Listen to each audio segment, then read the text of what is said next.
হরে কৃষ্ণ। গত ক্লাসে আমরা প্রথম মন্ত্র আলোচনা শুরু করেছিলাম। ঈশাবাস্যমিদং সর্বম যৎকিঞ্চ জগত্তাং জগৎ তেন তত্তেন ভুঞ্জিথা মা গৃধ কস্য সিদ্ধনম। তো এখানে ঈশাবাস্য নীতি দেখানো হয়েছে। ঈশাবাস্য নীতি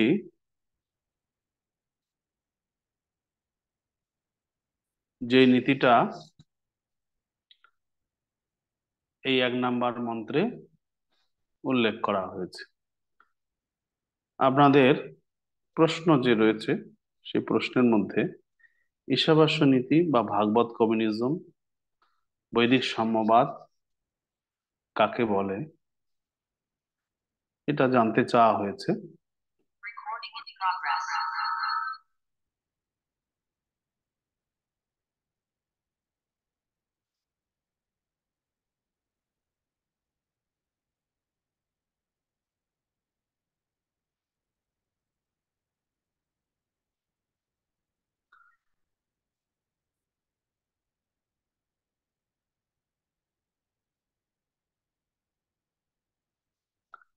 ঈশাবাস্য নীতি এখানে এই অনুবাদটাই হচ্ছে ঈশাবাস্য নীতি, অর্থাৎ এই বিশ্ব চরাচরের মালিক হচ্ছেন পরমেশ্বর ভগবান এবং সবকিছুই তার নিয়ন্ত্রণাধীন।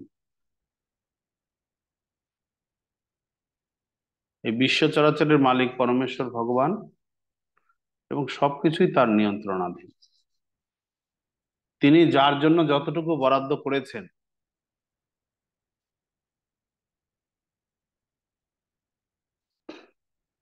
সেইটুকুই গ্রহণ করা উচিত, তার সেইটুকুই গ্রহণ করা উচিত এবং সবকিছুই যে ভগবানের সম্পত্তি এটা জেনে কখনোই অন্যের জিনিস গ্রহণ করা উচিত নয়।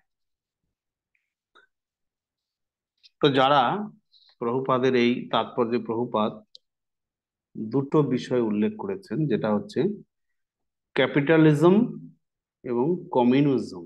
কমিউনিজম হচ্ছে যারা সাম্যবাদী,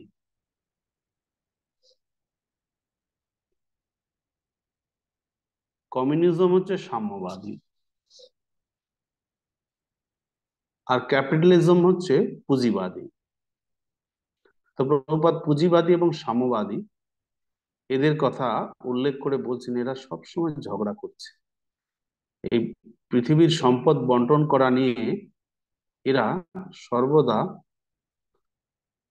ঝগড়ায় যুক্ত।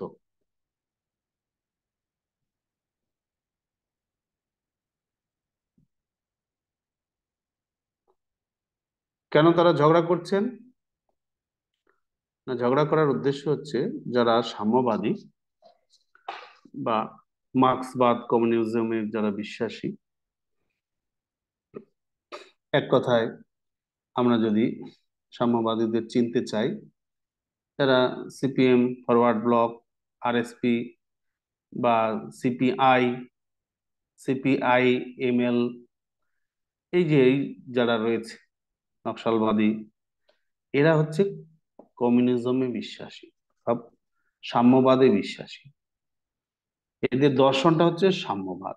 তো সাম্যবাদ দর্শনটা কি? না, সাম্যবাদ দর্শন হচ্ছে রাষ্ট্রের সম্পত্তিতে সকলের সমান অধিকার আছে। বুঝতে পারছেন? যারা সাম্যবাদী তারা বলেন যে রাষ্ট্রের সম্পত্তি, সেই সম্পত্তিতে সকলের সমান অধিকার আছে। এটা হচ্ছে তাদের মতবাদ। রাষ্ট্রের সম্পত্তি সবার সম্পত্তি, তাদের সকলের সমান অধিকার আছে। এই জন্য তারা সাম্যবাদী, মানে সকলকে সমানভাবে ভোগ করতে দিতে হবে, এটাই হচ্ছে তাদের সিদ্ধান্ত। যে রাষ্ট্রের সম্পত্তি মানে এটা সকলের সম্পত্তি, সকলেরই তাতে সমান অধিকার আছে। তো সাম্যবাদীদের এইটাই মতবাদ। আপনারা হয়তো অনেকে কমিউনিজম করেছেন। সিপিএম পার্টি বা সিপিআইএমএল বা সিপিআই বা ফরওয়ার্ড ব্লক বা আরএসপি, এটা তো সব শাখা সংগঠন, একই। তো এই সমস্ত রাজনৈতিক দলের হয়তো আপনারা সমর্থক থাকতেও পারেন বা ছিলেন, কিন্তু আসল দর্শনটা কি? আসল দর্শনটা হলো রাষ্ট্রের সম্পত্তিতে সকলের সমান অধিকার।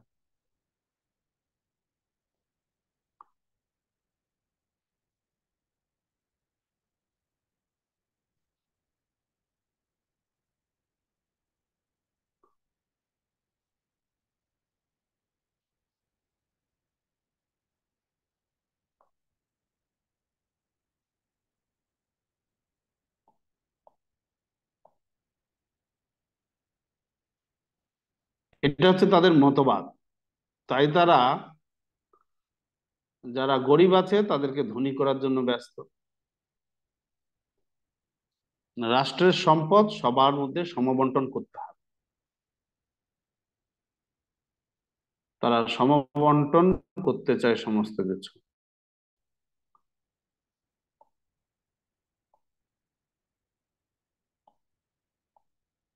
এই জন্য তারা হচ্ছে সাম্যবাদী। সবকিছুকে সমানভাবে ভাগ করে দিতে হবে সবার মধ্যে। রাষ্ট্রে যা সম্পত্তি আছে সেই সম্পত্তি সমানভাবে ভাগ করে দিতে হবে। ধরুন দুর্গাপুর, রানীগঞ্জ, আসানসোল, এটা হচ্ছে কলিয়ারি বেল্ট, কয়লা খনি। তাহলে এই কয়লা খনিতে যা কয়লা উঠবে সবার মধ্যে সমানভাবে সে কয়লার টাকা ভাগ করে দিতে হবে। এইটা হচ্ছে সাম্যবাদীদের যুক্তি। এবং তারা মনে করে শুধু ওই অঞ্চলের লোকেদের মধ্যে নয়, এটা রাষ্ট্রের সম্পত্তি, মানে রাষ্ট্রের সকল লোকের কাছে সমানভাবে বিতরণ করতে হবে। এই জন্য তারা সাম্যবাদী।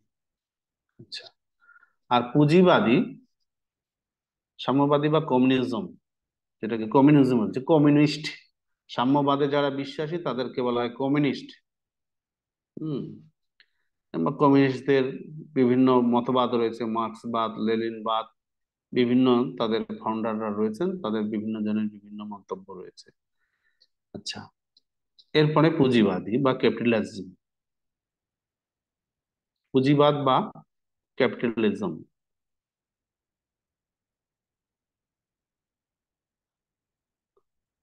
এদের কি সিদ্ধান্ত?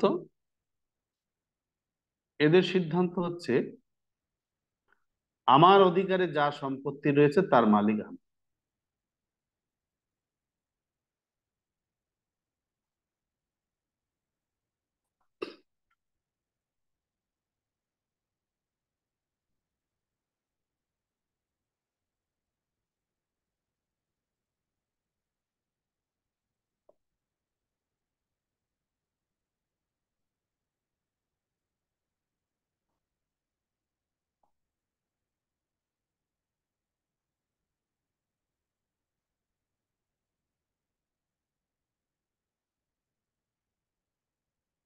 আমার যদি একটা কলকারখানা থাকে, সেখানে আমি যা ইনভেস্ট করছি সেখান থেকে যা লাভ হবে তার মালিক আমি। আমি যা নিবেশ করব, আমার পুঁজি বা মূলধন যেখানে যেখানে নিবেশ করব সেখান থেকে যা প্রফিট হবে তার মালিক আমি।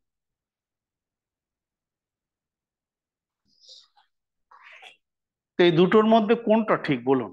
এই দুটো মতবাদ, সাম্যবাদ, সাম্যবাদী বলেছি, ওটা সাম্যবাদ হবে।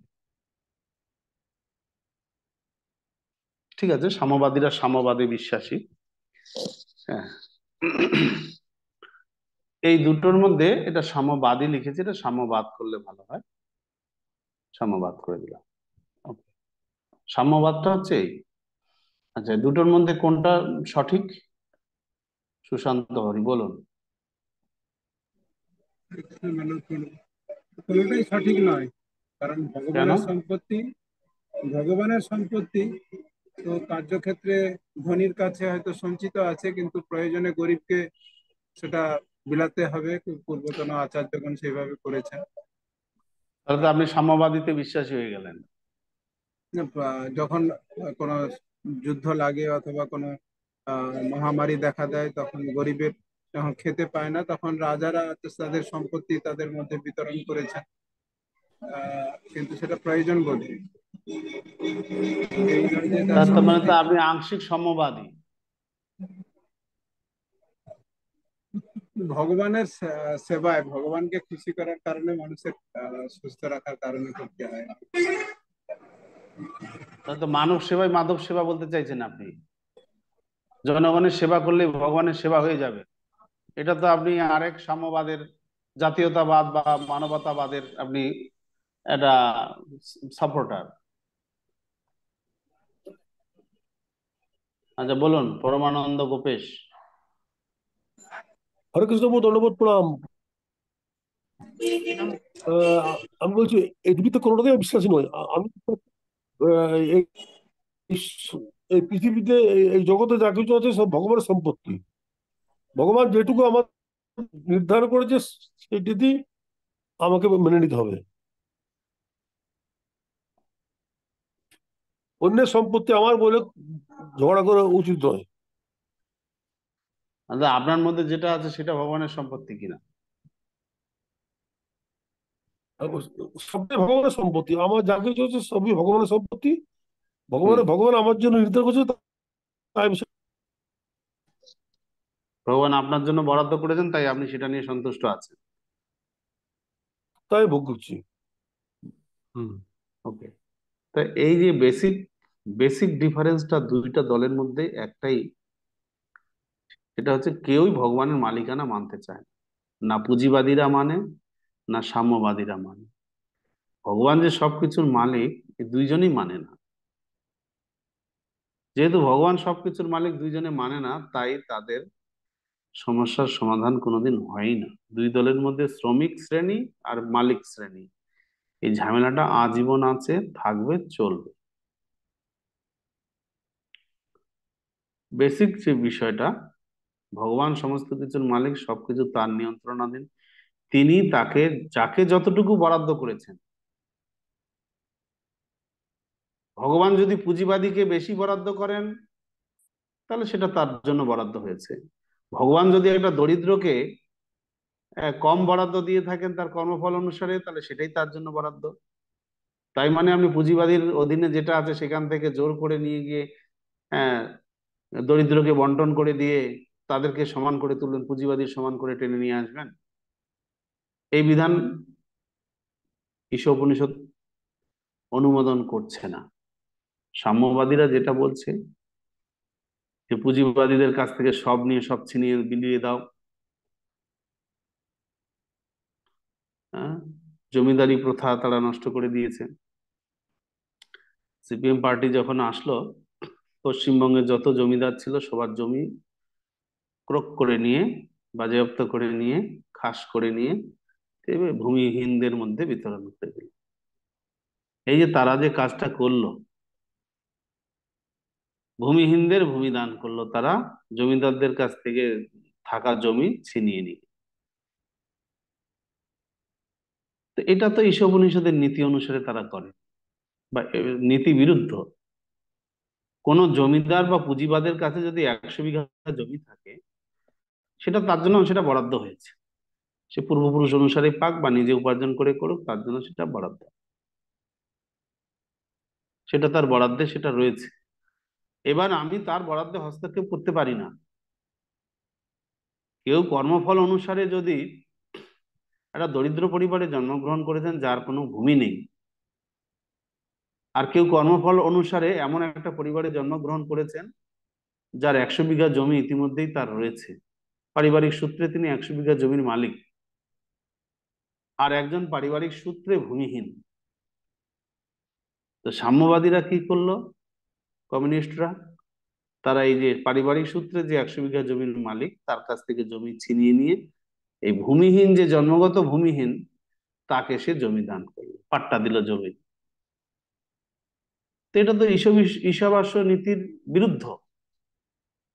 ঈশাবাস্য নীতিতে এটা গ্রহণ করা হয়নি, এই মন্ত্রে তা এলাও করা হয়নি, অনুমোদন করা হয়নি। কেউ যদি জন্মগতভাবে ভূমিহীন হয় সেটাই তার জন্য বরাদ্দ, সেই পরিস্থিতিতেই তাকে সন্তুষ্ট থাকা উচিত।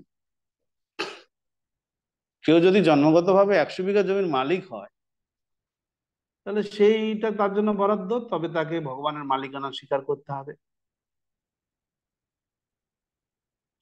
আবার যে জন্মগতভাবে ভূমিহীন, সেটা তার কর্মফল অনুসারে সে ভূমিহীন অবস্থায় জন্মগ্রহণ করেছে, পূর্বজন্মের কর্মের ফলস্বরূপ হিসেবে সে দরিদ্র হয়েছে, ভগবানকে অস্বীকার করার ফলে তার দারিদ্রতা এসছে। তো সে যদি দারিদ্রতার সমাধান করতে চায়, তাহলে তাকে কৃষ্ণ ভাবনাময় হতে হবে, ভগবানের মালিকানা স্বীকার করতে হবে, ভগবান সবকিছুর মালিক এটা তাকে মেনে নিতে হবে, এবং ভগৎ ভাবনাময় হয়ে জীবনযাপন করার চেষ্টা করতে হবে। এই নয় যে যার ভূমি আছে তার কাছ থেকে জমি কেড়ে নিয়ে তাকে ভূমি দান করো, যেটা সাম্যবাদীরা করেছিল। তো তারা আজকাল পৃথিবী থেকে মুছে যাচ্ছেন। তারা করেছে অনেক কিছু, কিন্তু তাদের যুক্তিটা যেহেতু ভগবত বিদ্বেষী, ভগবানের মালিকানা তারা স্বীকার করেননি, তাই তারা আজ নিশ্চিহ্নের পথে। ভারতবর্ষ থেকে তো প্রায় মুছেই গেছে, আর নাই বললেই চলে। আহ, চায়নাতে কিছুটা টিপ টিপ করে জ্বলছে, জোর করে গায়ের জোরে আটকে রেখেছে সেখানে। তো এই চলছে, পুঁজিবাদের ক্ষেত্রেও তাই। পুঁজিবাদ এরাও ঠিক নয়, এরাও ঠিক নয়। পুঁজিবাদীরা যে সমস্ত কিছু তাদের অধীনে আছে মানে তারাই মালিক, এটাও সিদ্ধান্ত ঠিক নয়। সমস্ত কিছুর মালিক ভগবান, এর মালিকানাটা মেনে নিতে হবে, এবং সেই অনুসারে তাদের সম্পত্তির সদ্ব্যবহার করতে হবে। তো পুঁজিবাদ সাম্যবাদ এই জগতে দুটোই গন্ডগোল, কোনোটাই ঠিক নয়। সঠিক সিদ্ধান্ত হচ্ছে বৈদিক সাম্যবাদ, যেটা ঈশাবাস্য নীতি। বৈদিক সাম্যবাদ হচ্ছে এই শ্লোকটা, এই বিশ্ব চরাচরের সমস্ত কিছুর মালিক হচ্ছেন পরমেশ্বর ভগবান, এবং সবকিছু তার নিয়ন্ত্রণাধীন। তিনি যার জন্য যতটুকু বরাদ্দ করেছেন, তাকে সেটুকু নিয়েই সন্তুষ্ট থাকতে হবে। অন্যের বরাদ্দে হস্তক্ষেপ করা উচিত নয়। এটাই হচ্ছে ঈশাবাস্য নীতি বা বৈদিক সাম্যবাদ বা ভাগবত কমিউনিজম। ভাগবত কমিউনিজম ইংরেজি কথা, তার বাংলা অর্থ হচ্ছে ঈশাবাস্য নীতি বা বৈদিক সাম্যবাদ। তো এই মন্ত্রটা মধ্যে প্রভুপাদ পুঁজিবাদী এবং সাম্যবাদীদের ঝগড়ার কথা উল্লেখ করেছেন। শুরুতে ভগবান যে সমস্ত কিছুর মালিক সেটা তিনি উল্লেখ করেছেন। নিরামিষ খেলেও পাপের হাত থেকে মুক্ত হওয়া যাবে না, ভগবানকে নিবেদন করেই খেতে হবে।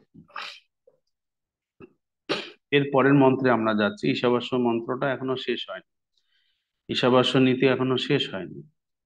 ঈশাবাস্য নীতি 1 নাম্বার, 2 নাম্বার, 3 নাম্বার মন্ত্র মিলে ঈশাবাস্য নীতি।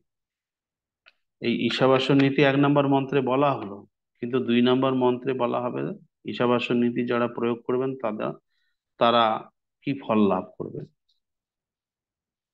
আর 3 নাম্বার মন্ত্রে বলা হবে যারা ঈশাবাস্য নীতি মানবেন না তাদের কি গতি হবে। হুম, তো 2 নাম্বার মন্ত্র আপনারা আসুন, 2 নাম্বার মন্ত্রটা আমরা আলোচনা করি। মন্ত্র 2, বিস্তারিত আলোচনায় আমরা আসবো, তাহলে ঈশাবাস্য নীতিটা মেনে পড়ে নি তারপরে। মন্ত্র 2, কুর্বণ্যনে কুর্বণ্যেবেহ কর্মাণি জিজীবিষেচ্ছতম সমাহ এবং ত্বয়ি নান্যথেতোস্তি ন কর্ম ন লিপ্যতে নরে। কেউ যদি এইভাবে কর্ম করে চলে, তাহলে সে 100 বছর বেঁচে থাকার বাসনা পোষণ করতে পারে, কেননা ওই ধরনের কর্ম তাকে কর্মবন্ধনে আবদ্ধ করে না। মানুষের এছাড়া অন্য কোনো গতি নেই।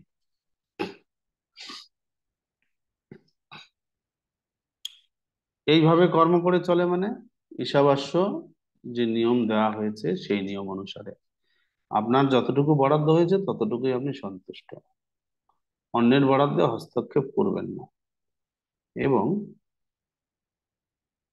ভগবানের মালিকানা স্বীকার করবেন। এই নীতিতে যদি আপনি জীবনযাপন করেন তাহলে আপনি 100 বছর যদি বেঁচে থাকেন, 100 বছর আয়ু কলিযুগের মানুষের, 100 বছর বেঁচে থাকলেও আপনার কর্মবন্ধন হবে না। তো ঈশাবাস্য নীতি মেনে চলা মানে হচ্ছে ভক্তি জীবন যাপন করা। ভক্তরাই ভগবানের মালিকানাকে মেনে নেন, ভক্তরা ভগবানকে ভোগ লাগিয়ে প্রসাদ প্রাপ্ত হন, ভক্তরা জীবনের যে পরিস্থিতিতেই থাক না কেন সেই পরিস্থিতিটাকে ভগবানের কৃপা বলে স্বীকার করেন। এই জন্য ঈশাবাস্য নীতি পালন করছেন যারা, তারা ভক্ত। এক কথায় যারা ঈশাবাস্য নীতি পালন করছেন তারা হচ্ছেন ভক্ত। যারা ঈশাবাস্য নীতি পালন করেন না তারা ভক্ত নয়, অন্য কিছু হতে পারেন, জ্ঞানী হতে পারেন, যোগী হতে পারেন, নির্বিশেষবাদী হতে পারেন, সকাম কর্মী হতে পারেন, পাপী হতে পারেন, কিন্তু ভক্ত না। ঈশাবাস্য নীতি মেনে চলা মানে ভক্তি জীবন যাপন করা। হুম। তা এখন যারা ভক্ত তারা ঈশাবাস্য নীতি মেনে চলছেন, অর্থাৎ ভগবানকে নিবেদন করে প্রসাদ গ্রহণ করছেন, সবকিছুর মালিক ভগবানকে তারা স্বীকার করে নিয়েছেন এবং ভগবানের অধীনেই ভক্তি জীবনযাপন যেহেতু করছেন, ভগবত ভাবনাময় হয়ে জীবনযাপন করছেন, তারা পাপ থেকে মুক্ত। তো এই ধরনের ব্যক্তিরা 100 বছর এই জগতে বেঁচে থাকলেও কর্মবন্ধনে পড়বে না। প্রশ্ন হলো কর্মবন্ধনটা কি? বন্ধন মানে বাঁধা। বন্ধন কথাটার অর্থ হচ্ছে বেঁধে ফেলা। কর্ম আমাদেরকে বেঁধে ফেলে, ওটাকে বলা হয় কর্মবন্ধন। যেমন বিভিন্ন রকম বন্ধনের কথা আমরা শুনি। হ্যাঁ, আপনি যদি ঋণ নেন তাহলে বাধা পড়ে যাবেন ব্যাংকের কাছে। একটা বন্ধন ব্যাংক রয়েছে, এখন মনে হচ্ছে উঠে গেছে।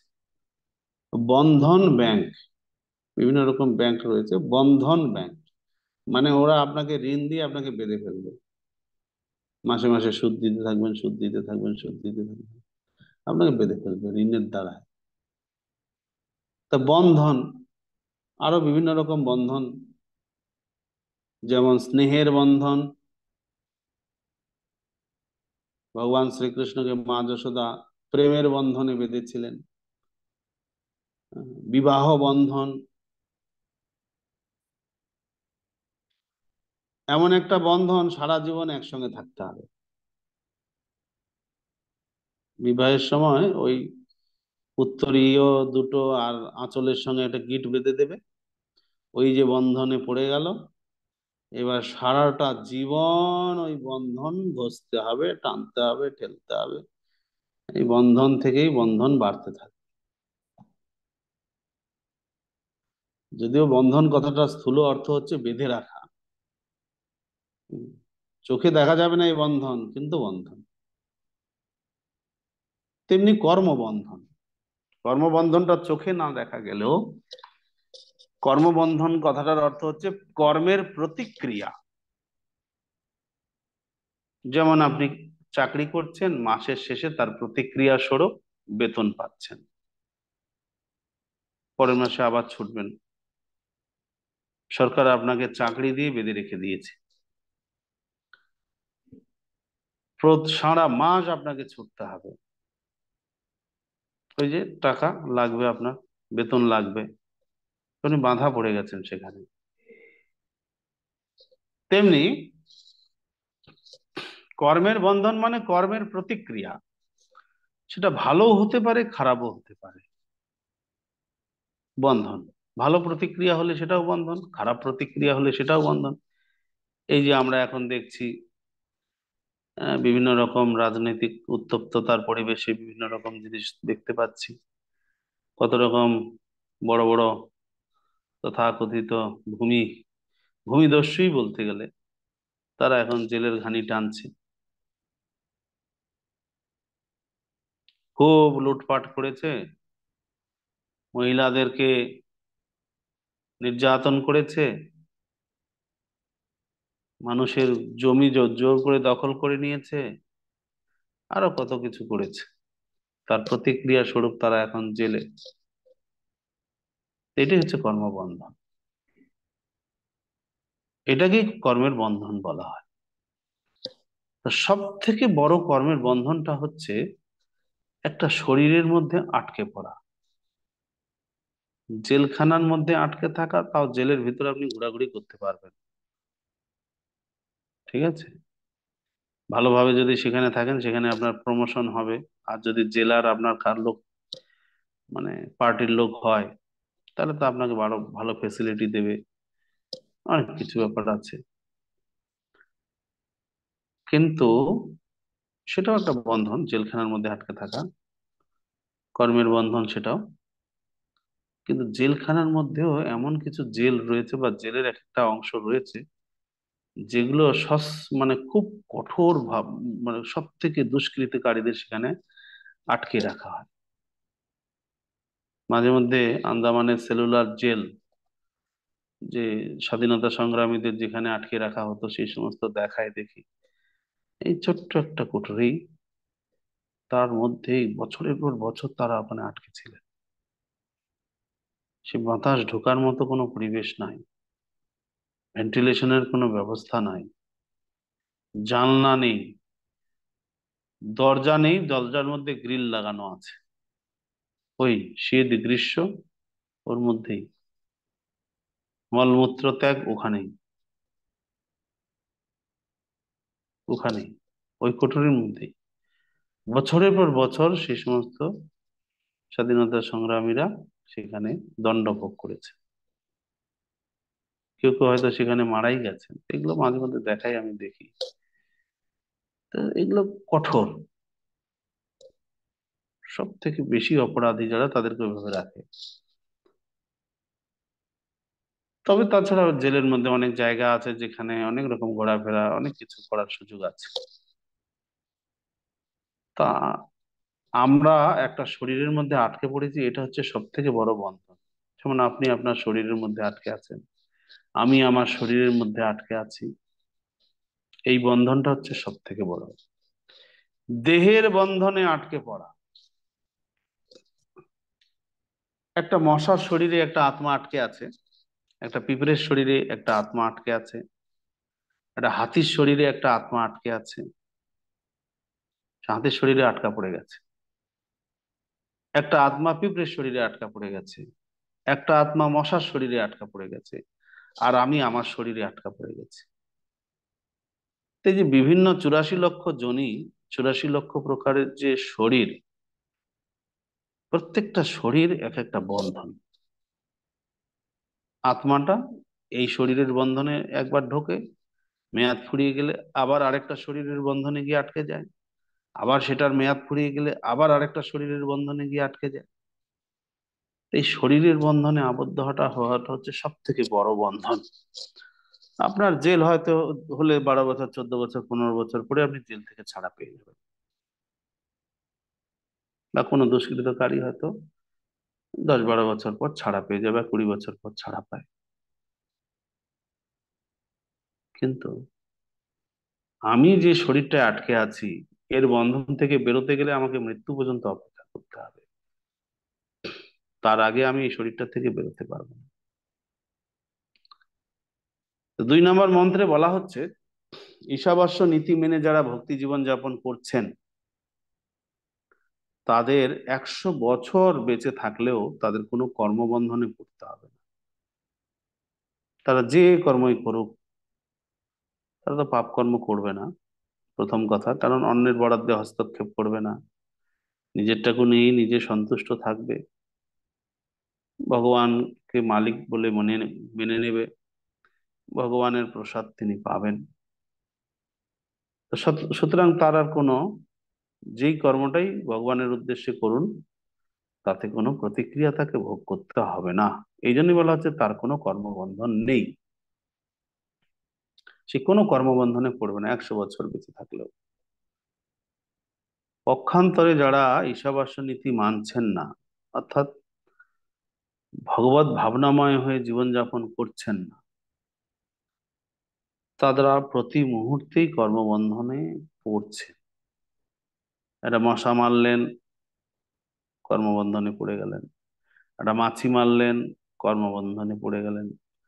রাস্তায় চলাফেরা করছেন, পায়ের তলায় অনেক জীবাণু কীটাণু মারছেন, কর্মবন্ধনে পড়ে গেলেন। ঘর ঝাড়ু দিচ্ছেন, অনেক পোকামাকড় মারা গেল, কর্মবন্ধনে পড়ে গেলেন।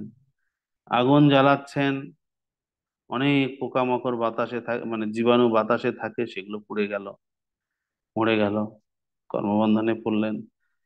তারপরে গ্রাইন্ডার মেশিনে আপনি গ্রাইন্ডিং করছেন, অনেক জীবাণু টিবাণু আপনার তাতে নষ্ট হয়ে যাচ্ছে, তার ফলে আপনার কর্মবন্ধন পড়ে গেলেন। তো যারা ভক্তি জীবনযাপন করছে না, তাদের প্রতি মুহূর্তেই কর্মবন্ধন চক্রবৃদ্ধি হারে বাড়তেই থাকছে। তো যতদিন বাঁচবে ততদিন কর্মবন্ধন তার বাড়তেই থাকবে। কিন্তু ভক্তদের ক্ষেত্রে কর্মবন্ধন নাই, যেহেতু তিনি কৃষ্ণ ভাবনাময় হয়ে জীবনযাপন করছেন। তো এখন এটা মনে প্রশ্ন আসতে পারে, তাহলে ভক্তরা কি মাছি মশা আরশোলা টিকটিকি বা এরকম অনেক কিছু ঘরে দৌড়ে সব ডিস্টার্ব করে তাদেরকে মারাটা ভক্তদের কোনো পাপ নয়?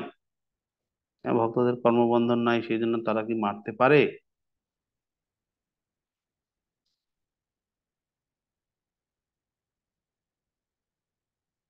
দেখুন, কর্মবন্ধন নাই বলে তাই আপনি মেরেই চলবেন, এটা কিন্তু ঠিক নয়।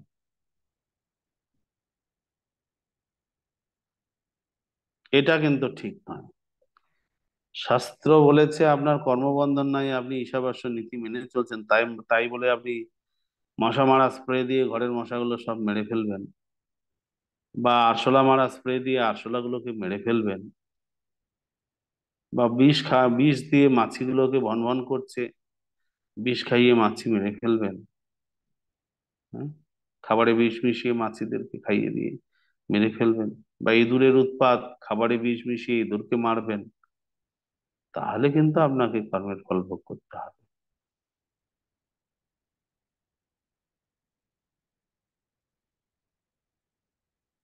অর্জুনের মতো যদি কৃষ্ণ অর্জুনকে যেরকম অর্ডার দিয়েছিলেন মারো, সেই রকম যদি আপনাকে কৃষ্ণ অর্ডার দেন আপনার ঘরের ইঁদুরগুলোকে মারো, মাছিগুলোকে মারো, মশাগুলোকে মারো, তাহলে আপনার মারলে পাপ হবে না, কর্মবন্ধন হবে না। আর না হলে কিন্তু আপনাকে কর্মের বন্ধনে পড়তে হবে। তা আমাদের বিচার করে চলতে হবে, যতটা সম্ভব না মেরে সেগুলোকে তাড়িয়ে দেওয়া যায় সেই ব্যবস্থা করতে হবে। হুম, অনেক সময় মানে সতর্কতা সত্ত্বেও অনেক সময় অনেক প্রাণী হত্যা হয়ে যায়। তো সেক্ষেত্রে যে প্রতিক্রিয়া আছে সেটা ভোগ করার জন্য প্রস্তুত থাকতে হবে ভগবানের কাছে। হুম, ক্ষমা চেয়ে সেই প্রতিক্রিয়া থেকে মুক্ত হওয়ার প্রার্থনা করা ঠিক নয়, সে প্রতিক্রিয়া ভোগ করতে রাজি থাকা উচিত। যে আমি একটা মাছি মেরে ফেললাম, হে প্রভু যা শাস্তি হয় আমাকে দেবেন, আর যাতে এরকম অপরাধ না হয় আমাকে কৃপা করবেন। তো মাছিটা যখন মেরেছি, এর জন্য যা শাস্তি, যে কর্মের ফল আমাকে ভোগ করতে হবে অবশ্যই দেবেন, কিন্তু আমার জন্য অনর্থক এরকম ভাবে মাছি আর না মারি, সেই কৃপা আমাকে করবেন। তো ভক্ত হচ্ছেন এরকম। তো এই মন্ত্রের সার কথাটা আমরা এতক্ষণ ধরে শুনলাম, যে ঈশাবাস্য নীতি অর্থ হচ্ছে ভক্তি জীবন যাপন করা। যে ভক্তি জীবন যাপন করলে আমাদের দৈনন্দিন চলাফেরার মধ্যে অনেক পাপ হয়ে যায়, সেই সমস্ত পাপগুলো স্বাভাবিকভাবেই সেই পাপের প্রতিক্রিয়াগুলি নষ্ট হয়। হুম। কিন্তু ভক্ত কখনো সেই প্রতিক্রিয়া থেকে মুক্ত হতে চান না। যদি চাইতেন তাহলে নাম বলে পাপাচরণ রূপী নাম অপরাধ হয়ে যাবে ভক্তের। সেই জন্য ভক্ত, তার দ্বারা তার পদপিষ্ট হয়ে তার গাড়ির চাকার তলায় পড়ে যদি কোনো প্রাণী মারাও যায়, তো ভক্ত কখনোই ভগবানের কাছে গিয়ে বলেন না যে ভগবান, একটা ইঁদুর মেরে ফেললাম, হ্যাঁ, হরিনাম করে দিয়েছি, আমাকে ক্ষমা করুন, আমার জন্য আর পাপে না পড়তে হয়। এইভাবে প্রার্থনা ভক্ত করেন না। ওখানকারে সেই মৃত ইঁদুরের আত্মার উদ্দেশ্যে ভগবানের কাছে প্রার্থনা করবেন, তার আত্মার যাতে সদ্গতি হয় সেই উদ্দেশ্যে হরিনাম করবেন। কিন্তু কখনোই ইঁদুর মারারূপী পাপ থেকে মুক্ত হওয়ার জন্য হরিনামও করবেন না বা ভগবানের কাছে গিয়ে প্রার্থনাও করবেন না যে আমাকে রক্ষা করুন, একটা ইঁদুর মেরে ফেলেছি। না, ভক্ত সেরকম না। ভক্ত তার অপরাধের জন্য পাপের ফল ভোগ করতে রাজি থাকবেন, কিন্তু যে শরীরটা, যে আত্মাটা সেই শরীর থেকে বেরিয়ে গেল, তার জন্য তিনি ভগবানের কাছে প্রার্থনাও করবেন, তার যেন সদ্গতি হয়। তো এই মানসিকতা ভক্তের থাকা উচিত। তো ছিল প্রভুপাদ তাৎপর্য কিছু বিষয়ে আলোচনা করেছেন, যেটা আমরা পরে আসছি। তারপরে আমরা যাচ্ছি 3 নাম্বার মন্ত্র। তো প্রথমত শ্লোকগুলো, মন্ত্রগুলোর মধ্যে কি আছে সেই বেসিক ধারণাটা আমরা আপনাদের কাছে আলোচনা করছি।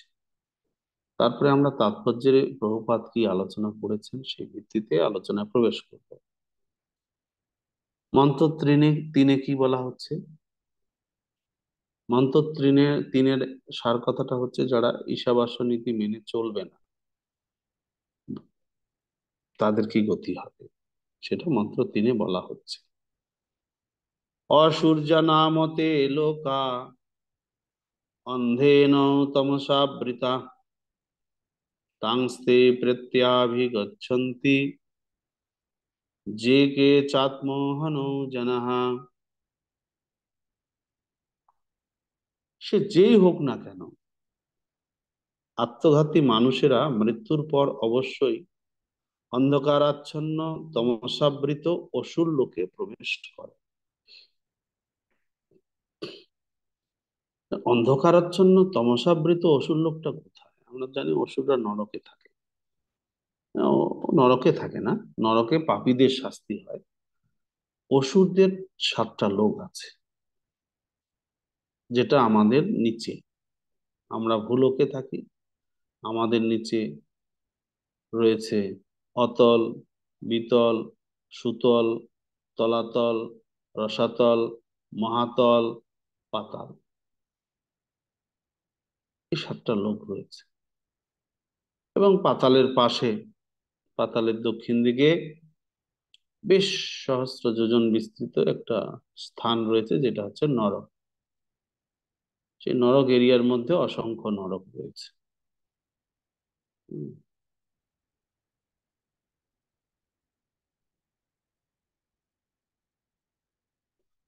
তো এই যে নিচের লোকগুলো, আমাদের নিচে যেগুলি রয়েছে, অতল, বিতল, তলাতল, সুতল, মহাতল, পাতাল, এই লোকগুলোকে বলা হচ্ছে অসূর্য লোক।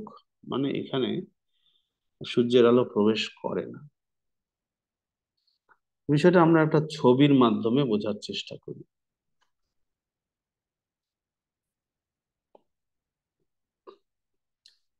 তাহলে বিষয়টা বোঝা যাবে।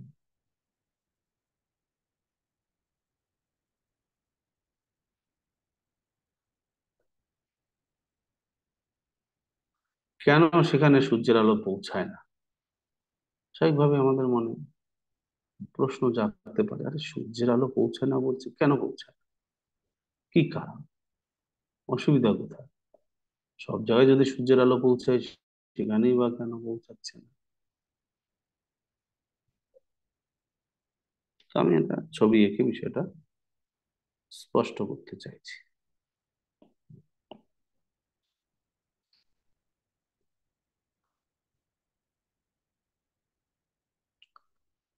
আমাদের যে ব্রহ্মাণ্ডটার ছবি আঁকছি প্রথমে,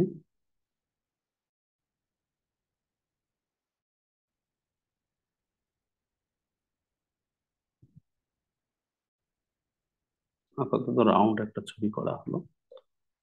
এটা মনে করুন আমাদের ব্রহ্মাণ্ড। হুম, তো ব্রহ্মাণ্ডের তলদেশে গর্ভোদক সমুদ্র রয়েছে।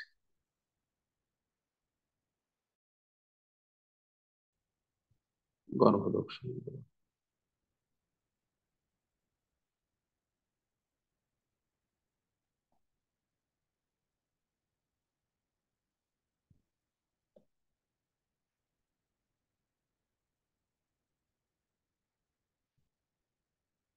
গর্ভোদক সমুদ্র। এবার গর্ভোদক সমুদ্রের উপরে আমাদের চতুর্দশ ভুবনটা রয়েছে। হুম, এইটা মনে করুন আমাদের ভূলোক।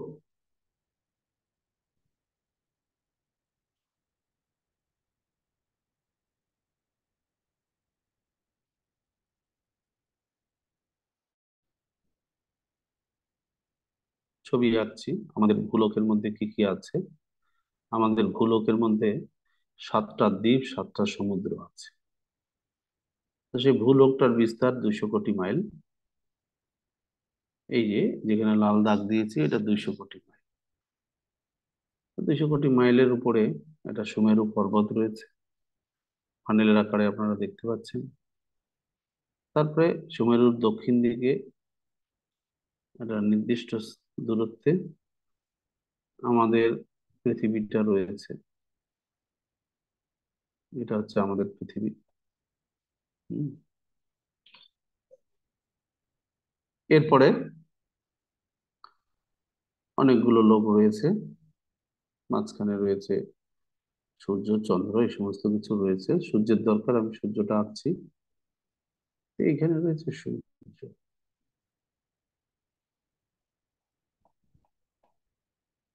সূর্য, যে সূর্যের আলো আলোকিত হচ্ছে ঊর্ধ্বলোক গুলি। তো আমাদের ভূলোকের ঊর্ধ্বে 7টা লোক, ভূলোককে নিয়ে 7টা লোক রয়েছে। ভূবলোক, স্বর্গলোক, মহরলোক, জনলোক, তপলোক। এখানে রয়েছে মহরলোক, তারপরে জনলোক, তারপরে তপলোক, তারপরে সত্যলোক। হুম,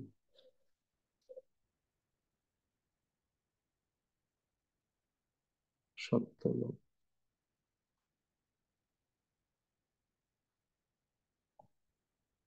জনলোক, তপলোক,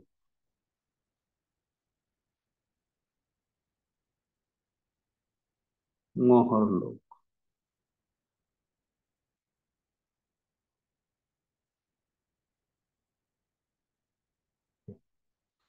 নিচে রয়েছে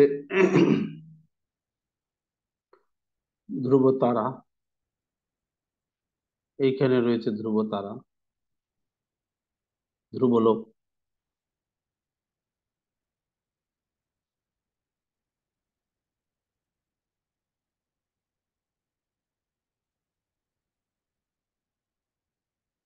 আর সূর্য, যে সূর্যটা দেখতে পাচ্ছেন, সূর্য, তার নিচে, তার ধ্রুবলোকের নিচে সূর্যের উপরে চন্দ্র, এই সমস্ত কিছু রয়েছে। চন্দ্রের যেহেতু দরকার নেই, আমি আর চন্দ্রের ছবি আঁকছি না, তথাপি চন্দ্রটাকে দেখাচ্ছি।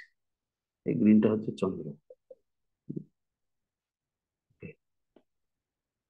তো এখন সূর্যের লোকটা কেন নিচে যায় না, নিচের দিকে কেন যায় না? নিচের দিকে না যাওয়ার কারণ হচ্ছে এইখানটায় তো পর্বত রয়েছে। সূর্যটাকে ঘিরে লোকালোক পর্বত রয়েছে, যে লোকালোক পর্বতটা দ্বারা সূর্যটা আবৃত হয়ে রয়েছে। মানে লোকালোক পর্বতের ভিতরে সূর্যটা রয়ে গেছে। এই দুটো পর্বত দুদিকে আমি আঁকলাম। এই পর্বত শুধু দুদিকে নয়, এই পর্বতটা এরকম ভাবে একেবারে ঘেরাও করে রয়েছে। হুম, ফানেলের আকারে পর্বতটা চাঁদ দিকে ঘিরে রয়েছে, লোকালক পর্বত। এর ফলে সূর্যের আলো আর এই ভূলোককে ভেদ করে নিচের দিকে যে লোকগুলি রয়েছে সেখানে পৌঁছায় না।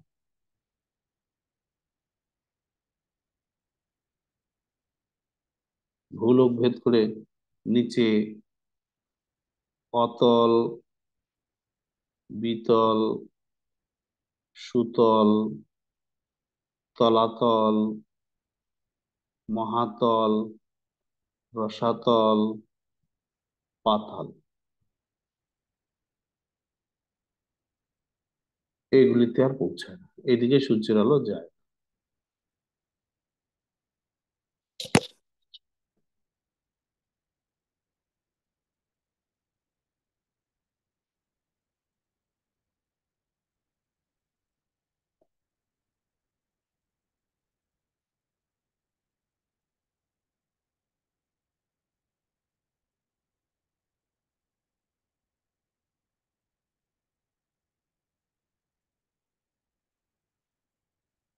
অতল, বিতল, সুতল, তলাতল, মহাতল, রসাতল, পাতাল।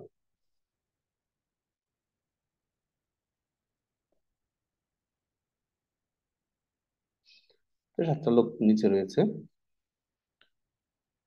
এরও নিচে, সাতটা লোকের নিচে এখানে অনন্ত শেষ, তার ফণার উপরে অনন্ত শেষ তার ফণার উপরে শুয়ে থাকা গর্ভোদকশায়ী বিষ্ণুর, শুয়ে রয়েছেন অনন্ত শেষের বিছানায়। আহ, অনন্ত শেষ তার ফণার উপরে এই চতুর্দশ ভুবন দাঁড়িয়ে রয়েছে। আর ঠিক এই দক্ষিণ দিকে, পাতালের দক্ষিণ দিকে আপনার নরক বলে একটা জায়গা রয়েছে। গর্ভোদক সমুদ্রের উপরে, গর্ভোদক সমুদ্রের উপরে এই এই জায়গায় একটা স্থান রয়েছে, এটা হচ্ছে নরক। হুম, পাতালের দক্ষিণ দিকে। তাহলে এই যে নিচের দিকে লোকগুলোতে, এগুলো হচ্ছে অন্ধকার লোক, না, ঘোরতম অন্ধকার লোক।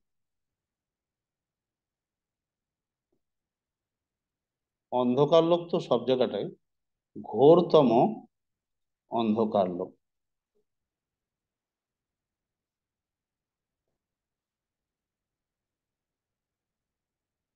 ঘোরতম অন্ধকার লোক, এই সাতটা লোক নিচে, সূর্যের আলো এখানে যায় না। উপরের দিকের লোকগুলো অন্ধকার লোক, কিন্তু এখানে সূর্য চন্দ্র দুটো লাইট দেওয়া আছে, তাই 12 ঘন্টা লাইট থাকে, 12 ঘন্টা লাইট থাকে না। যেমন আমাদের পৃথিবীতে 12 ঘন্টা সূর্যের আলো, 12 ঘন্টা থাকে না। তো ঊর্ধ্বলোকগুলিতে সূর্যের জন্য আলোকিত। তা নাহলে পুরো ব্রহ্মাণ্ডটা যেটা দেখানো হচ্ছে,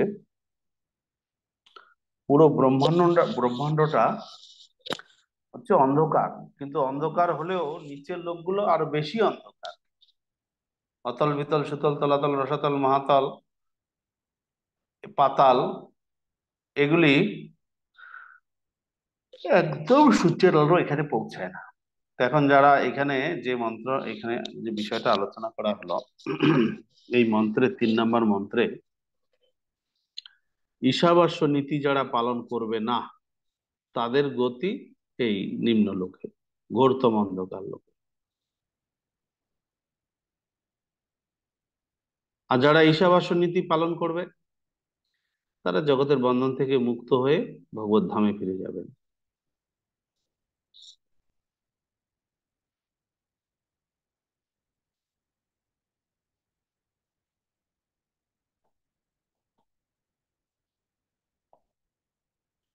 ঈশাবাস্য নীতি কথাটার অর্থ হচ্ছে সমস্ত কিছুর মালিক ভগবান, সবকিছু তার নিয়ন্ত্রণাধীন, তিনি যার জন্য যতটুকু বরাদ্দ করেছেন তাতেই সন্তুষ্ট থাকা, অন্যের বরাদ্দে হস্তক্ষেপ না করা, এই পুরো বিষয়টাই হচ্ছে ঈশাবাস্য নীতি। তো সংক্ষেপে যদি বলা যায়, ঈশাবাস্য নীতি মানে ভক্তি জীবন, ভক্তি জীবন পালন করা, এটাই এক কথায় যদি আমরা বলি ঈশাবাস্য নীতিটাকে, যে ভক্তি জীবন পালন করা।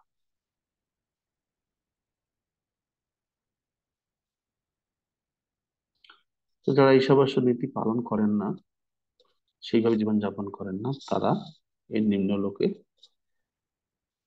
প্রবেশ করবেন। ঘোরতম অন্ধকার লোক এই জন্য বলা হচ্ছে, তমসাবৃত অসুর লোকে প্রবেশ করে। অবশ্যই অন্ধকার আচ্ছন্ন তমসাবৃতা অসুর লোকে প্রবেশ করে। তো এখানে একটা উপমা ব্যবহার করা হয়েছে এই তাৎপর্যে, সেটা হচ্ছে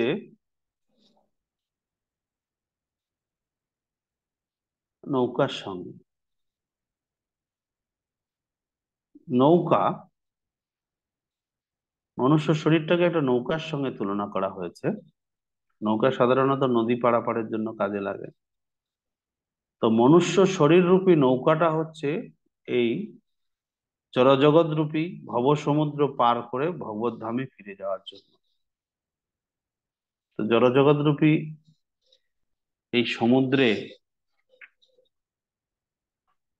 আমরা একটা নৌকা পেয়েছি, সেটা হচ্ছে আমাদের এই মনুষ্য শরীরটা। তো এই মনুষ্য শরীরটাকে নৌকার সঙ্গে তুলনা করে ভবসমুদ্র পার হওয়ার জন্য আমাদের শাস্ত্রে নির্দেশ দেওয়া হচ্ছে। নৌকা হচ্ছে আমাদের এই শরীর, নৌকার আরোহী হচ্ছে আমি, নৌকার যাত্রী হচ্ছে আমি, নৌকার মাঝি বা কান্ডারি হচ্ছেন গুরুদেব, এবং অনুকূল বায়ু হচ্ছে শাস্ত্র। শাস্ত্র, গুরুদেব, মনুষ্য শরীর প্রাপ্ত হয়েও যদি কেউ ঈশাবাস্য নীতি মেনে না চলে, ভক্তি জীবন যাপন পালন না করে, তাহলে কিন্তু তাকে আত্মঘাতী বলা হচ্ছে। সে হচ্ছে আত্মঘাতী, মনুষ্য জীবন পালন করছে না, এই ভক্তি জীবন পালন করছে না, সে হচ্ছে আত্মঘাতী। তো এটাও এই তারপর যে প্রভুপাদ উল্লেখ করলেন, আত্মঘাতী, আত্মহা, আত্মহা বা আত্মঘাতী।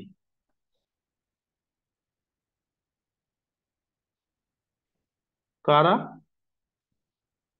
না, যারা মনুষ্য শরীর হচ্ছে নৌকা,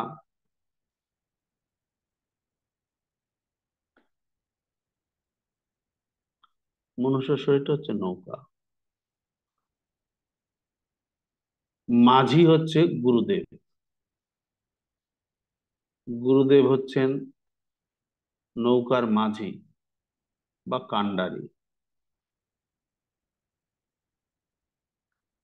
আর শাস্ত্র হচ্ছে অনুকূল বাতাস।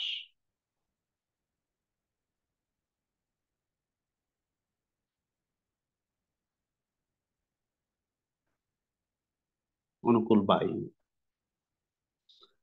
তো এই সমস্ত সুযোগ সুবিধাগুলি পেয়েও যারা হরিভজন বা ঈশাবাস্য নীতি মেনে জীবনযাপন করে না, তাকেই বলা হয় আত্মঘাতী।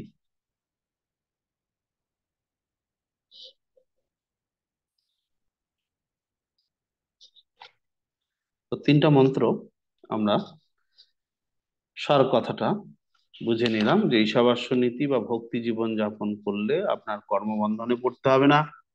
আর যদি আপনি ঈশাবাস্য নীতি বা ভক্তি জীবন যাপন পালন না করছেন, তাহলে কিন্তু আপনি একজন আত্মঘাতী। আপনার বাসস্থান হবে ঘোরতম অন্ধকার লোক, তমসাবৃত অসুর লোক। এই স্থানে আপনাকে গিয়ে বাস করতে হবে, যেখানে সূর্যের আলো কোনোদিন পাবেন না।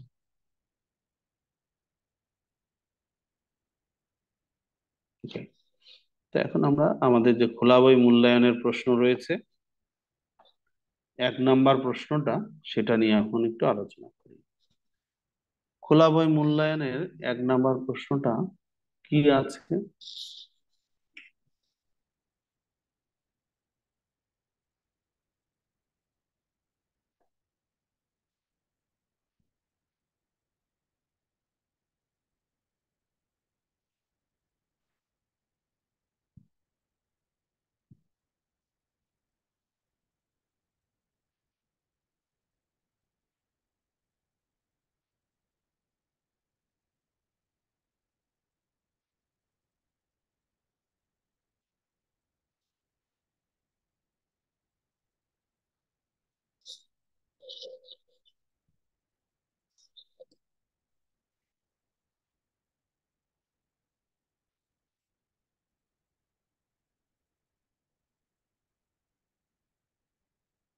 হ্যান্ডবুকে দেখতে হবে আপনাকে, হ্যান্ডবুক ছাড়া তো আর পাবেন না। যা প্রশ্ন রয়েছে স্টুডেন্ট হ্যান্ডবুক।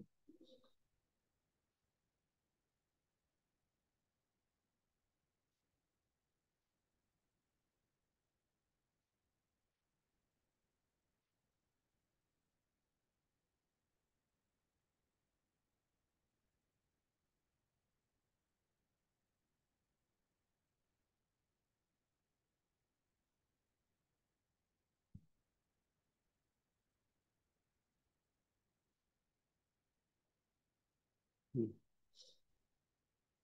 91 পৃষ্ঠা, লাস্ট পৃষ্ঠাতে, স্টুডেন্ট হ্যান্ডবুকের লাস্ট পৃষ্ঠাতে খোলা বই মূল্যায়ন ঈশা উপনিষদের দেওয়া হয়েছে।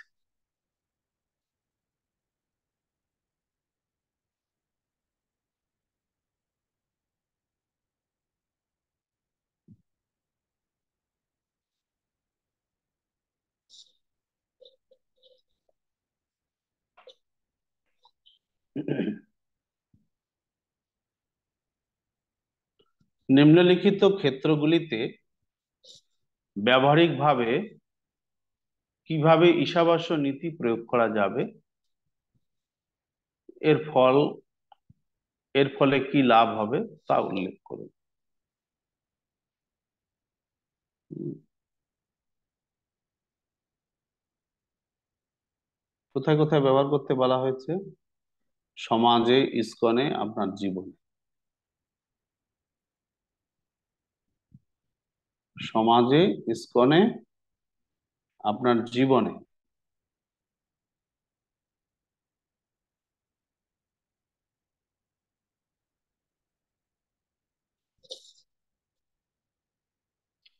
ঈশোপনিষদের মন্ত্র 1 থেকে 3 এবং সেগুলির তাৎপর্যের উল্লেখ করে আপনার উত্তর প্রদান করুন।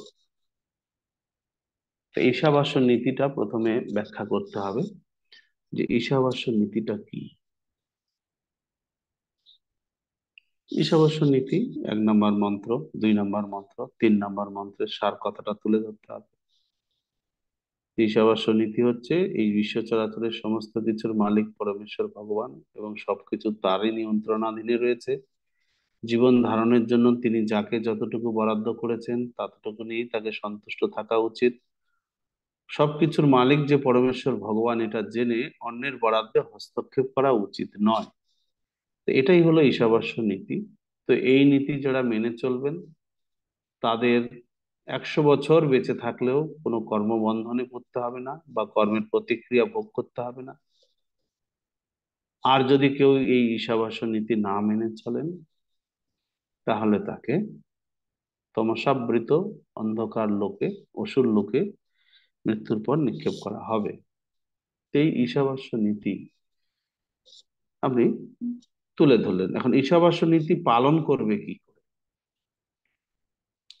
ঈশাবাস্য নীতি পালন করার অর্থ হচ্ছে ভগবত ভাবনাময় হয়ে ভক্তি জীবন যাপন করা, সেটাই ঈশাবাস্য নীতির পালন।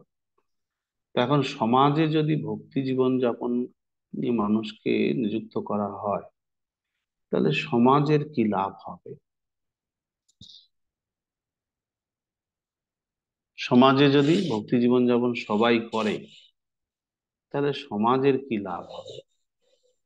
ইসকনে যারা ভক্তি জীবন যাপন করছেন সবাই ভক্তি জীবন যাপন করছেন, তাই ইসকনে যারা যুক্ত হয়েছেন সবাই যদি সঠিকভাবে ভক্তি জীবন যাপন করে, ইসকনে যুক্ত হয়েছেন মানে যে সবাই সঠিকভাবে ভক্তি করছে তা তো নয়। তো সবাই যদি সঠিকভাবে ভক্তি জীবন যাপন করে তাহলে তাদের কি লাভ হবে? এবং আপনি যে ভক্তি জীবন যাপন করছেন, আপনি যদি ঈশাবাস্য নীতি যথাযথভাবে পালন করেন তাহলে আপনার কি লাভ হবে? এটি আপনাকে নিজের ভাষায় লিখতে হবে। বুঝাতে পারলাম? সমাজে তো প্রথমে আপনারা একটা কথাই আসুন যে সমাজে মনে করুন ঈশাবাস্য নীতি প্রয়োগ করা হলো, তাহলে সমাজের কি কি সমস্যার সমাধান হবে, কি ফল লাভ হবে? মানে আহ, অর্থ হচ্ছে সমাজে ঈশাবাস্য নীতি এখন প্রয়োগ হচ্ছে না, তার ফলে সমাজের কি কি সমস্যা দেখা দিয়েছে, ঈশাবাস্য নীতি পালন করলে সেই সমস্যাগুলি সমাধান হবে। তা আপনাদেরকে ফাইন খুঁজে বের করতে হবে যে সমাজের কোন কোন সমস্যাগুলি ঈশাবাস্য নীতি পালনের ফলে দূর হবে। ঠিক আছে, এটা আমরা এখন একটু আলোচনা করি। তো আমি আহ আপনাদেরকে শ্লোক বিভাজন মানে গ্রুপ বিভাজন করে দিচ্ছি, আপনারা শুধু এটা একটু আলোচনা করুন।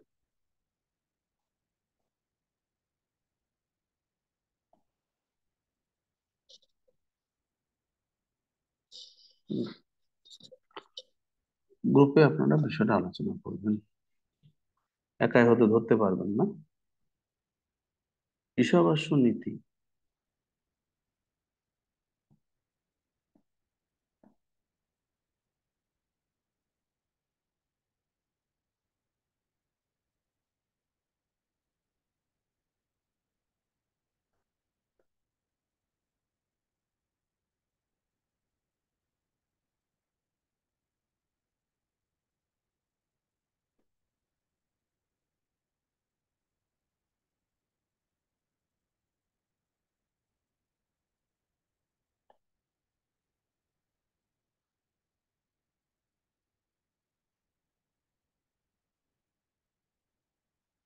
কি কি সমস্যার সমাধান হবে?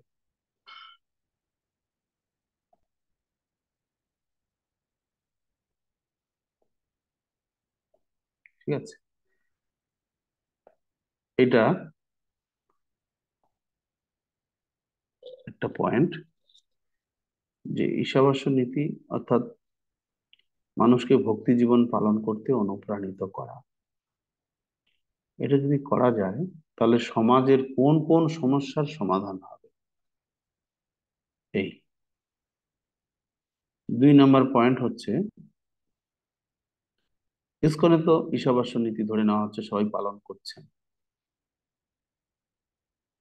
তাহলে ইসকনে ইসকনে মানে ইসকন ভক্তদের,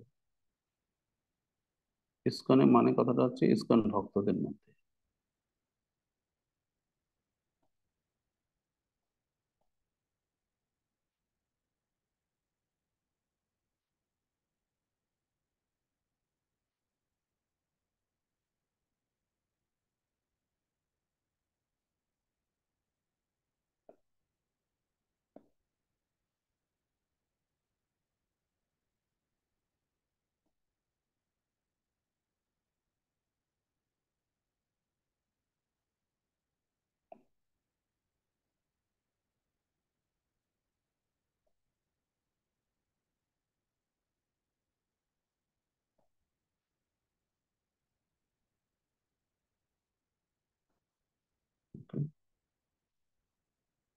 3 নম্বর পয়েন্টটা তো আপনার ব্যক্তিগত, সেটা আমরা আর আলোচনায় যাচ্ছি না।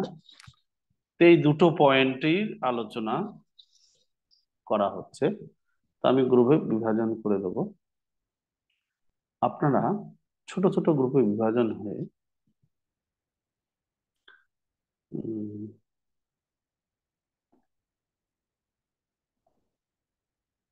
1 থেকে শুরু করে 5 নাম্বার গ্রুপ, আপনারা 1 নাম্বার পয়েন্টটা নিয়ে আলোচনা করবেন।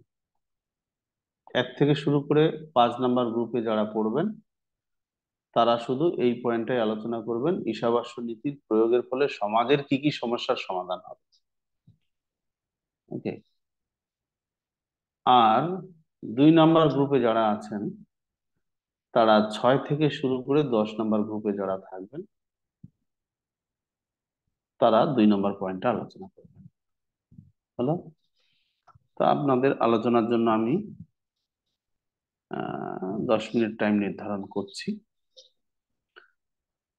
এটা আপনারা পয়েন্ট আউট করবেন। 10-12 জন করে একটা গ্রুপে পড়বেন, কেউ একজন আপনারা লিখবেন আর বাকিরা সবাই বলবেন। ওকে। 10 মিনিট টাইম আপনাদের জন্য ইনভেস্ট করা হচ্ছে। 10 মিনিটের মধ্যে আপনারা চটাপট উত্তর একজন লিখবেন, বাকিরা সবাই তাকে বলবেন। তো 10টা গ্রুপ আমি করে দিচ্ছি।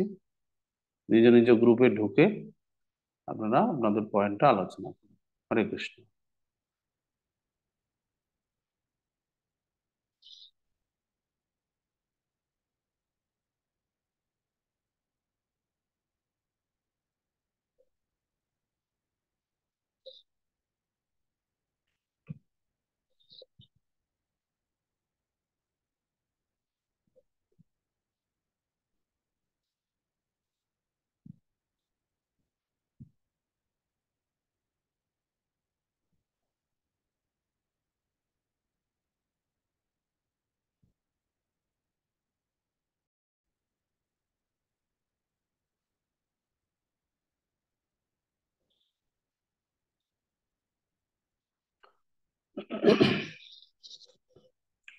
ওকে। হরে কৃষ্ণ। তো আপনারা যারা যারা আলোচনায় অংশগ্রহণ করেছেন, যে যে গ্রুপ, আপনারা হাত তুলুন। আমরা ওকে।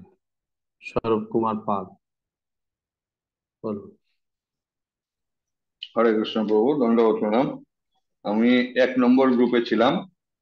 আমরা আমাদের সমাজে ঈশাবাস্য নীতি পালন করার যে বিষয়টা সেটা নিয়ে আলোচনা করেছি, এবং সেখান থেকে আমাদের যে আলোচনা, এখান থেকে কয়েকটা বিষয় এসছে।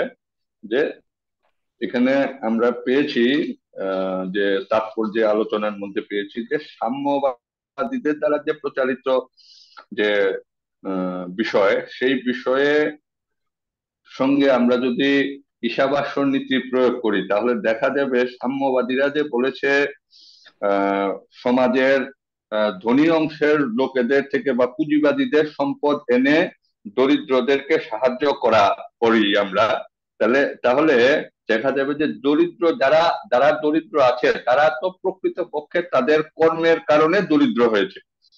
সুতরাং সেক্ষেত্রে যদি আমরা তাকে তার দারিদ্র্য মুক্ত করতে চাই, সেটা ভগবানের নিয়মে বা তার কর্মের নিয়মের মধ্যে হস্তক্ষেপ করা হবে, সেটা আমাদের পক্ষে উচিত হবে না। আবার পাশাপাশি যদি যারা পুঁজিবাদী, তারা সমাজের সমস্ত সম্পদটাকে নিজেদের কুক্ষিগত করে নিচ্ছে, এবং সেটা না করে যদি তারা ঈশাবাস্য নীতি অনুসারে তারা যদি করে যে সমাজের সেবায় ব্যবহার করে, ভগবানের সেবায় ব্যবহার করে, তাহলে সেটা সমাজের উপকারে আসবে। তো এই দুটার মধ্যে মিল করতে গেলে আমরা যদি চাই যে যা কিছু আমরা মানে পুঁজিবাদী বা ধনী শ্রেণীর মানুষদের কাছে যা কিছু আছে, সম্পদ আছে, সেটা ভগবানেরকে নিবেদন করার মাধ্যমে আমরা যদি সেটা যাদের প্রয়োজন তাদের নিকট পৌঁছে দেই, তাহলে সেটা মনে হয় যে ঈশাবাস্য নীতির মধ্যেই থাকবে। অর্থাৎ আমরা যদি কাউকে খাওয়াতে চাই, তাহলে ভগবানকে নিবেদিত নিবেদিত প্রসাদ সেই লোকদেরকে যদি আমরা খাওয়াই, তাহলে সেটা ঈশাবাস্য নীতির মধ্যেই থাকবে। সেটা আমাদের আলোচনায় এসছে। এবং ঈশাবাস্য নীতি যদি আমরা সমাজে প্রচলন করি, তাহলে সমাজে আসক্তি, দ্বেষ, হিংসা এগুলি ধীরে ধীরে কমে যাবে। এবং আমরা আমরা প্রত্যেকে আমরা প্রত্যেকে সমাজের অংশ হিসাবে আমরা নিজেরাই সমস্যা তৈরি করছি। অর্থাৎ আমরা যদি প্রত্যেকে নিজেদের সমস্যার সমাধান করতে চেষ্টা করি, তাহলেই সমাজের অনেক সমস্যার সমাধান স্বাভাবিকভাবে হয়ে যাবে। এখন নিজেদের সমস্যার সমাধান করার চেষ্টা না করে অন্যের মুখাপেক্ষী হয়ে, অন্যের উপর নির্ভরশীল হয়ে বসে থাকলে তাহলে সমাজের সমস্যাই থাকবে। সেটাও ঈশাবাস্য নীতির মধ্যেই আসছে। তারপরে আরেকটা বিষয় এসছে, আমরা প্রত্যেকেই আমাদের ইচ্ছা আছে, আমরা দীর্ঘদিন বেঁচে থাকতে চাই এবং এই পৃথিবীতে জীবন ধারণ করতে চাই, বা এই যে মনুষ্য জীবন পেয়েছি সেই মনুষ্য জীবনে বেঁচে থাকতে চাই।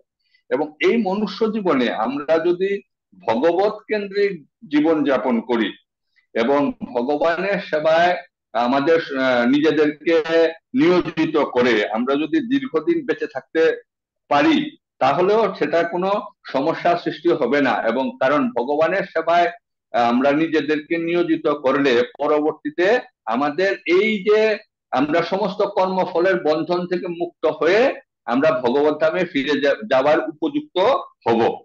এবং আমাদের প্রত্যেকের উচিত যে ঈশাবাস্য নীতি অনুসরণ করে অন্য যারা আছেন তাদের জীবনে আনন্দ, সুখ এগুলো যে পাওয়া যায় ঈশাবাস্য নীতি অনুসরণ করে, এবং আমাদের দেহবন্ধন থেকে মুক্তির যে পথ ঈশাবাস্য নীতির মধ্যে আছে, সেটা যদি আমরা অন্যদেরকে প্রচার করি সেই নীতি অনুসরণ করার জন্য, তাহলেও তাদেরকে তাদের যে বর্তমান দারিদ্র্যগ্রস্ত অবস্থা বা দুঃখ দুর্দশাগ্রস্ত অবস্থা, সেই দুর্দশাগ্রস্ত অবস্থা থেকে আমরা তাদেরকেও মুক্ত করতে পারবো। এটাও ঈশাবাস্য নীতি অনুসারে হয় বলে আমরা মনে করছি। আমাদের গ্রুপের আলোচনাতে এতটুকুই এসেছে। আমি আলোচনা শেষ করছি। হরে কৃষ্ণ প্রভু, দণ্ডবৎ প্রণাম। সময় গোপাল প্রভু, আপনি তো এই গ্রুপেই ছিলেন। হরে কৃষ্ণ প্রভু, ধন্যবাদ প্রণাম। হুম, তো আপনি তো 1 নম্বর গ্রুপে ছিলেন না? হ্যাঁ প্রভু, ছিলাম। তাহলে আবার আলাদা করে হাত তুলেছেন কেন? কি আপনার পয়েন্ট বলা হয়নি নাকি? হ্যাঁ বলেছি, আমি প্রভুকে বলেছি পয়েন্টটা। আচ্ছা, তাহলে আর হাত তোলার কি দরকার? আচ্ছা, ঠিক ঠিক আছে। হ্যাঁ, প্রীতিপূর্ণ চিত্রা।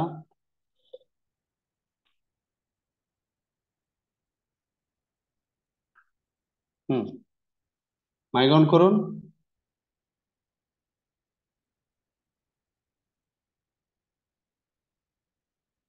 হ্যাঁ, হরে কৃষ্ণা প্রভুজি, প্রণাম।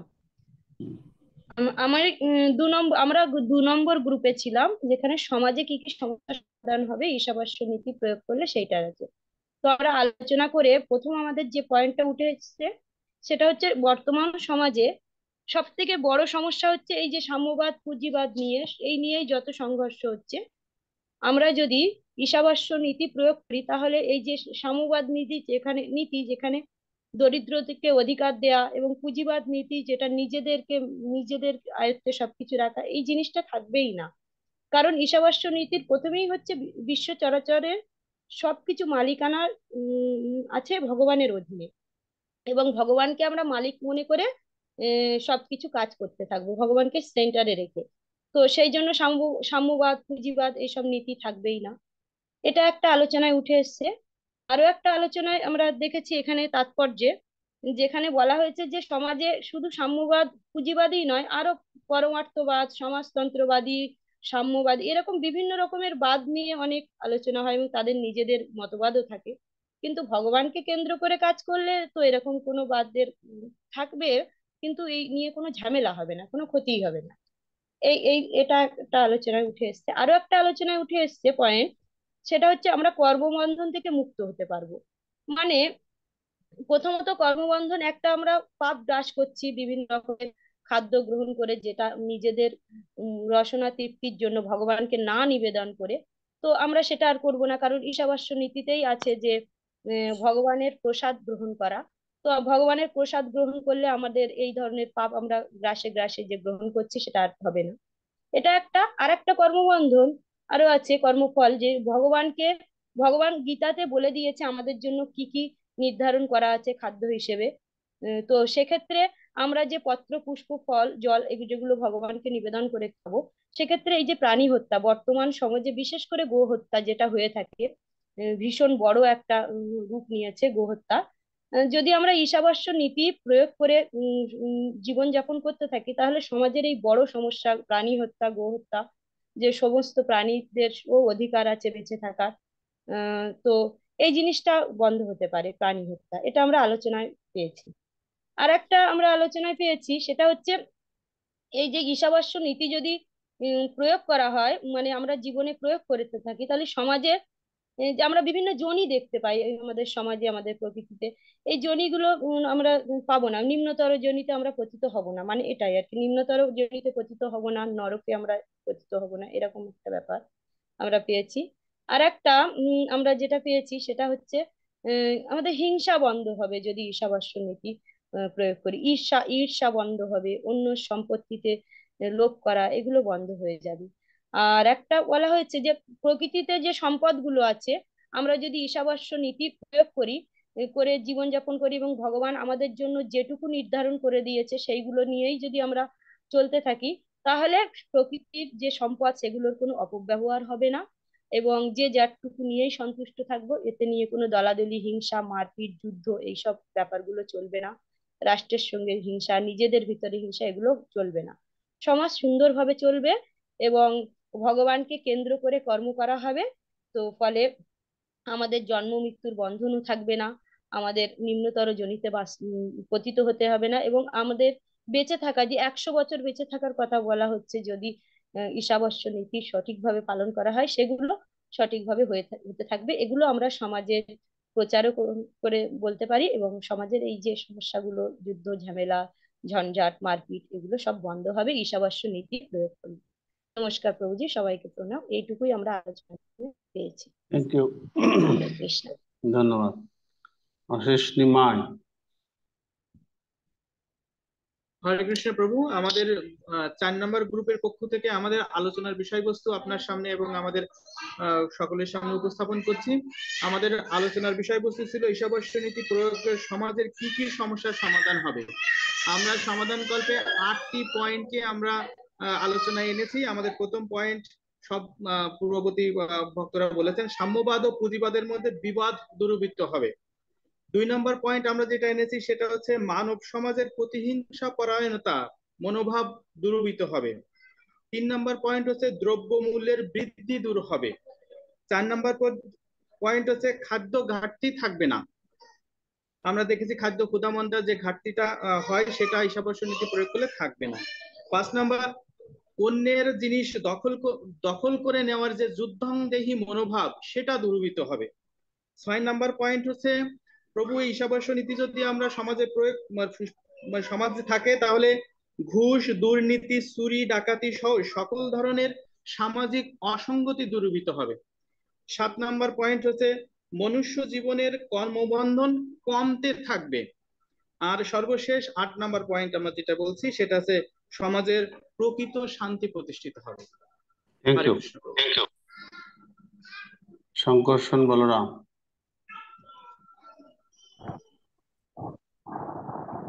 হরে কৃষ্ণ প্রভু, দণ্ডক। তো আমাদের প্রশ্ন ছিল যে ইসকনে বা ভক্তদের মধ্যে ঈশাবাস্য নীতি প্রয়োগ করলে কি কি লাভ হবে আমাদের মধ্যে। তো আমাদের আলোচনা আসছে প্রথমত, আমাদের মন্দির প্লাস আমাদের যত কিছু আছে সবকিছু ভগবানের সম্পত্তি মনে করে তা ওইরকম ভাবে ভগবানের জন্য ব্যবহার করা উচিত। তাইলে আমাদের পারমার্থিক জীবন সামনের দিকে অগ্রগতি হবে।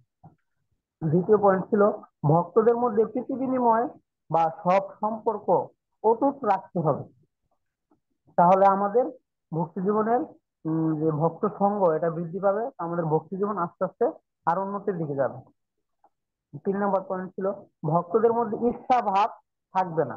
ঈর্ষা ভাবটা আমাদের মধ্যে থেকে একবারে ত্যাগ করে দিতে হবে। যে ঈর্ষা পরায়ণ, যে আমরা অনেক সময় এরকম হয়, একজন আরেকজনের ভক্ত ভালো দেখলে মনে হয় যে আমি যদি এরকম ভালো করতে পারতাম, কিন্তু ওই ভালোটা আমরা ওই ভক্তর তা দেখে ভালো করতে পারতাম, ওটা না করে যে না আমি ভালো করতে পারতাম এরকম, যে আমার যে আমার আমার আমি একটু বুঝতাম, ওটা না করে যে আমি আর একটু ভালো করে যদি তার চেয়ে একটু ভালো করে ভগবানকে আর একটু সাজাতে পারতাম বা ভগবানকে আর একটু ভালো খুশি করতে পারতাম, ওই ওই ওই মনোভাব আমাদের আনতে হবে। 4 নম্বর পয়েন্ট আমাদের, মন্দিরের ভক্তদের নিজের কাজে ব্যবহার করা উচিত না। যে আমার একটা প্রয়োজন হলো আমি তাকে বলবো যে আমার এই কাজটা করে দাও বা আমার জন্য আমি ব্যবহার করবো, এরকম না। ভগবানের প্রীতি বিনিময়ের জন্য বা ভগবানের প্রীতি বিধানের জন্য ওই ভক্তকে কোনো কোনো সেবা দেওয়া যেতে পারে। 5 নম্বর পয়েন্ট হলো, ভক্তরা সবাই প্রভুপাদের গৃহের মনে করে আমিও প্রভুপাদের গৃহের, এরকম মনোভাব আমাদের পোষণ করতে হবে। তাহলে আমাদের ইস্কনে থাকা বা ইস্কনে আমাদের ভক্তি জীবনের উন্নতি সাধন হবে। 6 নম্বর পয়েন্ট, এক ভক্ত আর এক ভক্তকে সহযোগিতা ভাব থাকতে হবে। 7 নম্বর, ঈশাবাস্য নীতি পালন করলে ভক্তদের মধ্যে সম্পর্ক সবসময় অটুট থাকবে এবং অধিক উপার্জন।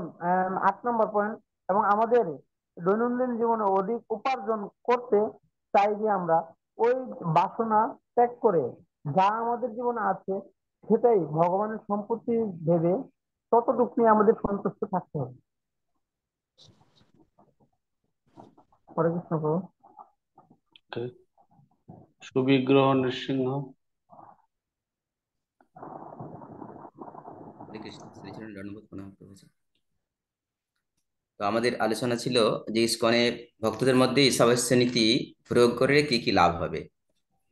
ভগবান বলেছেন যে যে সমস্ত ভক্ত ভগবান যে গুণ ও কর্ম বিভাগ আছে, গুণ এবং কর্ম দিয়ে যে 4টি আশ্রম তৈরি করেছেন, আমাদের আলোচনার মাধ্যমে এসেছে এটা যে যে ভগবান যেটা ভাগ করেছে গুণ এবং কর্ম অনুসারে 4টি বর্ণ, যেখানে ব্রহ্মচর্য, গৃহস্থ, সন্ন্যাস বা বানপ্রস্থ রয়েছে। যদি আমরা ঈশাবাস্য নীতি অবলম্বন করি বা এই ভক্তরা যদি এই নীতি অবলম্বন করে, তাহলে নিজের এবং সমাজের সার্বিকভাবে সমস্ত কিছুতেই মঙ্গল করতে পারবে। ভক্ত যদি ঈশাবাস্য নীতি অবলম্বন করে তাহলে অনর্থক আসক্তি বা বিরক্তির দ্বারা কখনো প্রভাবিত হবে না, এবং তাহলে সে সবসময় ভগবানের কৃপা পেতে পারবে। মায়ার মাধ্যমে যে আমাদেরকে বিভিন্ন শরীরের মাধ্যমে আমরা পরিভ্রমণ করছি, বিভিন্ন দেহ ধারণ করছি, সব সময় যে কর্মফল আমরা সূক্ষ্ম আত্মা স্বরূপ বয়ে নিয়ে যাচ্ছি এক দেহ থেকে আরেক দেহ, সেই কর্মফলে বন্ধন থেকে আমরা মুক্ত হতে পারবো এবং এই মায়ার প্রভাব থেকে আমরা মুক্ত হতে পারবো। সত্য, রজ এবং তম যে গুণ রয়েছে, সেই গুণের প্রভাবে আমাদের যাবতীয় যে জড় জগতিক যে দুঃখ ক্লেশ আমরা অবলম্বন করছি বা ভোগ করছি, সেই গুণ থেকে আমরা সত্যগুণে অধিষ্ঠিত হতে পারবো এবং শুদ্ধ সত্যে অধিষ্ঠিত হয়ে ভগবানের কৃপা লাভ করতে পারবো যদি আমরা ঈশাবাস্য নীতি অবলম্বন করি। ভক্ত যদি নীতি অবলম্বন করে ঈশাবাস্য নীতি, তাহলে ভক্তি জীবনে তার কখনোই পতন হবে না, তার মন সবসময় পবিত্র থাকবে। যে সমস্ত সাম্যবাদ বা পুঁজিবাদ, যে সমস্ত সমস্যা দ্বন্দ্ব চিরাচরিত ভাবে রয়েছে চলেছে বা বয়ে চলেছে, তার ফলে যে সমাজের নানা রকমের অসুবিধার সৃষ্টি হচ্ছে, সেই দ্বন্দ্ব থেকে বেরিয়ে আসতে পারবে একজন ভক্ত। বদ্ধ জীবাত্মা যেমন তাৎক্ষণিক ও দীর্ঘমেয়াদী ব্যক্তিগত স্বার্থসিদ্ধির উদ্দেশ্যে যেমন ইন্দ্রিয়ের জন্য যে কর্ম করতে অভ্যস্ত সবসময়, কিন্তু যখন একজন ভক্ত এই ঈশাবাস্য নীতি অবলম্বন করে, তখন সে অবশ্যই কৃষ্ণের প্রীতি বাঞ্ছার জন্য বা কৃষ্ণের ইন্দ্রিয় তৃপ্তির জন্য সবসময় চেষ্টা করে থাকে, এবং তাকে এই জড়জাগতিক বিভিন্ন ক্লেশ বা বদ্ধ অবস্থায় তাকে থাকতে হয় না, এই চক্রের মাধ্যমে তাকে থাকতে হয় না। সে জন্ম মৃত্যু চক্র থেকে বেরিয়ে ঠিক তার ভগবত প্রেম লাভ করতে পারবে। ভগবান ভাবনাময় বা কৃষ্ণ ভাবনায় ভাবিত হয়ে ভক্ত তখন কৃষ্ণের যে অমৃত স্বাদ, কৃষ্ণ ভাবনার যে অমৃত, সে তখন লাভ করতে পারবে। অন্ধকারতম পতিত যে জায়গা, যে লোক রয়েছে, সেই লোকে বারবার তাকে নিক্ষেপ হতে হয় না, এবং যাবতীয় যা লোভ, লালসা, মদ, মত্ত, মাৎসর্য রয়েছে, ঈশাবাস্য নীতি যদি অবলম্বন করে ভক্ত, তাহলে এই সমস্ত জায়গা থেকে সে বেরিয়ে আসতে পারবে। অনাকাঙ্ক্ষিত বস্তু পাবার আশা করবে না, যেটুকু ভগবান তার জন্য বরাদ্দ করেছেন তাতেই সে সন্তুষ্ট থাকতে পারবে এবং তার মনকে পবিত্র করে সবসময় সেই জায়গায় সে অবস্থান করতে পারবে। এই হচ্ছে প্রভু আমাদের আলোচনা, যেটা আমরা আলোচনা করে পেয়েছি। ধন্যবাদ। সঞ্জীব চক্রবর্তী।